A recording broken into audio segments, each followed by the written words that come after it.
American military power, air, land, and sea. ভেনেজুয়েলার president Nicolas মাদুরোকে যুক্তরাষ্ট্রে আটকের ঘটনায় তীব্র প্রতিক্রিয়া জানিয়েছে চীন। চীনের পররাষ্ট্রমন্ত্রী ওয়াং ই বলেছেন, বেইজিং কোনো দেশেরই বিশ্বের বিচারক সাজার চেষ্টা মেনে নেবে না।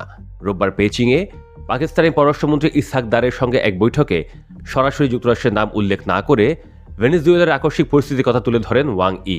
তিনি বলেন, আমরা কখনোই বিশ্বাস করি না যে কোনো দেশ বিশ্বের পুলিশ হিসেবে কাজ করতে পারে, কিংবা আমরা এটাই মেনে নেই না যে কোনো দেশ নিজেকে বিশ্বের বিচারক দাবি করতে পারে।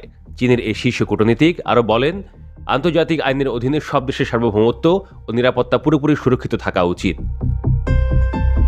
গত শনিবার ৬৩ বছর বয়সী মাদুরোকে চোখ বাঁধা ও হাতকড়া পরা অবস্থায় দেখার পর ভেনেজুয়েলার মানুষ যখন স্তব্ধ হয়ে পড়ে, তখন বেইজিংয়ের পক্ষ থেকে এটিই ছিল প্রথম কোনো আনুষ্ঠানিক মন্তব্য। বর্তমানে মাদুরো নিউ ইয়র্কের একটি আটক কেন্দ্রে রয়েছেন। মাদক সংক্রান্ত অভিযোগে সোমবার তাকে আদালতে হাজির করার কথা রয়েছে। বেইজিং এমনিতেই এখন কূটনৈতিক পরাশক্তি হওয়ার লক্ষ্য নিয়ে এগোচ্ছে। বিশেষ করে ২০২৩ সালে সৌদি আরব ও ইরানের মধ্যে অপ্রত্যাশিতভাবে সম্পর্ক পুনঃস্থাপনে মধ্যস্থতা করার পর তারা এই লক্ষ্যটি প্রকাশ্যে আনে এবং বৈশ্বিক গুরুত্বপূর্ণ ইস্যুগুলোতে গঠনমূলক ভূমিকা পালনের অঙ্গীকার করে।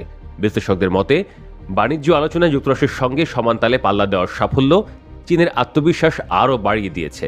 তবে যুক্তরাষ্ট্রের প্রেসিডেন্ট ডোনাল্ড ট্রাম্পের ঘোষণা, যেখানে তিনি জানিয়েছেন আপাতত যুক্তরাষ্ট্রই ভেনেজুয়েলার সরকার পরিচালনা করবে, তা বেইজিং ও কারাকাসের দীর্ঘদিনের কৌশলগত অংশীদারিত্বের জন্য বড় পরীক্ষা হয়ে দাঁড়িয়েছে।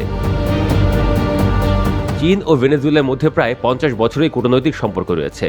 মাদুরো আটক হওয়ার কয়েক ঘন্টা আগে চীনের লাতিন আমেরিকা ও ক্যারিবিয়া বিষয়ক বিশেষ প্রতিনিধি কিউ জিয়াওকির সঙ্গে তাঁর একটি বৈঠক হয়। ওই বৈঠক সম্পর্কে অবগত চীনের একজন সরকারি কর্মকর্তা বলেন যে এটি চীনের জন্য একটি বড় ধাক্কা। চীন ভেনেজুয়েলার কাছে একজন নির্ভরযোগ্য বন্ধু হিসেবে পরিচিত হতে চেয়েছিল।